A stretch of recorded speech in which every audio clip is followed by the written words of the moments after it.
When you have a college student missing, everyone is fearful. Is there a serial killer out there?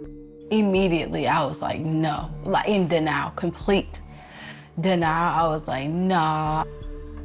When, sir, is it you say that you saw Anitra last? We woke up, we talked, we had sex. I know she left like around 11. And your soulmate, your girlfriend, walked out of the house with no shoes on?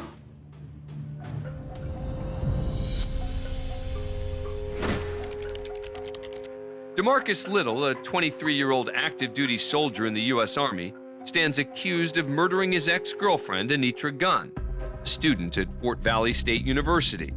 Anitra, age 22, went missing on February 14, 2020. The state has charged Little with felony murder and aggravated assault. They contend he murdered Anitra at his aunt's house and then dumped her body in a heavily wooded area. In the early morning of February 14, Valentine's Day, Demarcus had poured his heart out to Anitra, and she spurned him. Demarcus Little then struck Anitra, hit her, and choked her to death, strangled her with his hands. They've also charged him with malice murder, which is unique to the state of Georgia. As he's choking her and squeezing the life out of her, he had plenty of time to stop. That's intent. That is malice. If he's found guilty, he'll be serving a life sentence without parole in a Georgia prison. But the defense maintains that the state simply got the wrong man. And whatever evidence they may have against him is completely circumstantial. It makes no sense. I mean, how do you kill somebody and choke them? Presumably in a bedroom, on a bed, and you're leaving no trace evidence, no blood, nothing. Demarcus and Anitra met sometime in 2019. Demarcus Little was a sergeant in the Army. He was stationed at Fort Gordon, and as a supply sergeant, he was in the supervisory role of younger soldiers. After her mother passed away, that is when Anitra moved with her father in Atlanta. Being in Fort Valley was like a whole new world. On the night of February 13, 2020, after the recent breakup of their 5-month relationship, they both found themselves attending the same party on Carver Drive in Fort Valley. Also in attendance were Anitra's friend India Head, India's brother Tracy, and another friend, Dan Abrams. Did you guys actually get to the party? Yes, ma'am. And when you saw Anitra there that night, did she say anything to you? Yes, ma'am. She ran up again my mother. Towards the end of the night, there was some sort of scuffle with a different group of people who were at that party, at which point this core group of friends decided it was kind of time to leave. Did Anitra leave with you? No. Do you know how Anitra was going to get home that night? Yes. She's like, I'm gonna go with D. I was like, no, don't go with D, because I didn't want her to fall back into, the pattern. And do you remember where you went after the party? We went to her house and dropped them off, and then took on to the home. Who did you drop off there?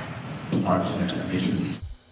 Miss Gunn and Mr. Little ended up going to her house, switching vehicles, and she and him went to a Waffle House. They left there and went back to his aunt's house. February 14, 2020 started out normally enough. Family and friends exchanged Happy Valentine's Day text messages with Anitra. But as the day progressed, David Scoot Howard, a man Anitra had been casually dating, began receiving increasingly odd texts. Read that message to me at 11:09. We can't with each other. It was fun while it lasted, but I need to work on myself. That tidbit was like we had a relationship going on, but me and her though, it wasn't none of that. They actually go out to her house and they don't see her vehicle, and they also don't see anything disturbed, like outside her house or any broken windows or anything like that. Demarcus Little is the one who points out the vehicle that is kind of parked on this grassy area. They realize, yes, this is Anitra's car. It was parked behind a vacant residence, which in and of itself is suspicious. The front bumper was missing. We found saplings under the vehicle. It appeared it had been driven through a heavily brushed area. A Peach County deputy saw tracks that led off into a wooded area that weren't normal. Anitra's body was discovered on February 18th. So you indicated that the cause of death was manual strangulation? Yes. What was the manner of death? A marriage homicide. When Demarcus Little was questioned by authorities, he made a surprising confession about an incident that occurred 2 weeks earlier at Anitra's house. I had drove down here, talked to her. I didn't get to do that. So I had flat her eyes, I had to break her window. She agreed not to report him to police if he paid for the damages, which he did. Due to his admission of the breakthrough Miss Gunn's window, we decided to go ahead and charge the criminal trespass charges to restrict any type of flight. And then once Anitra was found, he was charged with murder. Now, as the trial gets underway, defense attorney Benjamin Davis wants to present evidence, not just try to exclude it. Davis also contends that since no one really knows where or when Anitra died, that there's no crime scene. But the prosecution has a theory. Mr. Little and Anitra eventually made their way back to the Little's aunt's residence. During that early morning, Mr. Little strangled Anitra, put her body in the trunk of her own car, and then drove Anitra's vehicle to the remote location where he disposed of Anitra's body. But Demarcus Little is still the most obvious suspect. So the defense decides they need to do more. Young defense counsel stand Demarcus. Let me ask you this, when did Anitra leave you? 2 months old. Would you ever take her life? No, sir. That's all I have. After a very brief direct examination by his attorney, Demarcus Little will now face the prosecution's cross. First, I want to talk about yours and Anitra's relationship. Why did you break her windows in the middle of the night? I can't remember why, but I know I did. You didn't break her windows when you were happy with her. You broke her windows when you thought she was moving on from you, correct? You know, that was basically why. No. Let's talk about your day on February 14th. We have your phone. Your cash locations from 12 to 1 show correctly. You're standing in the pawn shop. Yes, ma'am. Now, let's skip to 2:20.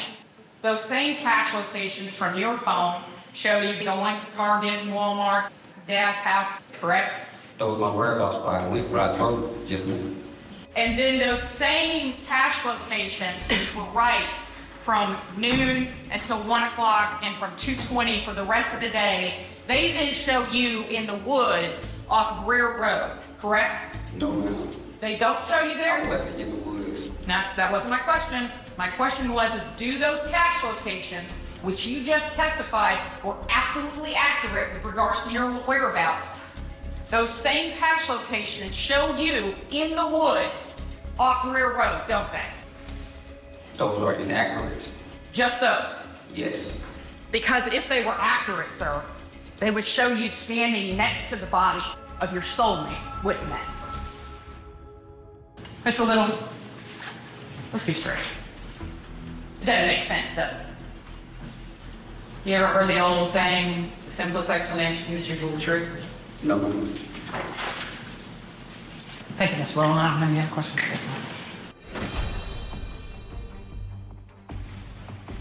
The verdict is count 1, malice murder. Read the jury find Demarcus Devontae Little not guilty. So I just turned to Mr. Gunn and I said, hold on. For count 2, felony murder. Read the jury find Demarcus Devontae Little guilty. Count 3, aggravated assault.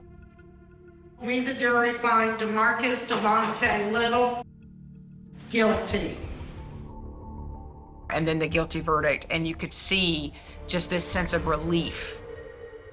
I sentenced you to life without the possibility of parole. He's gonna be in jail for a very long time. She received justice.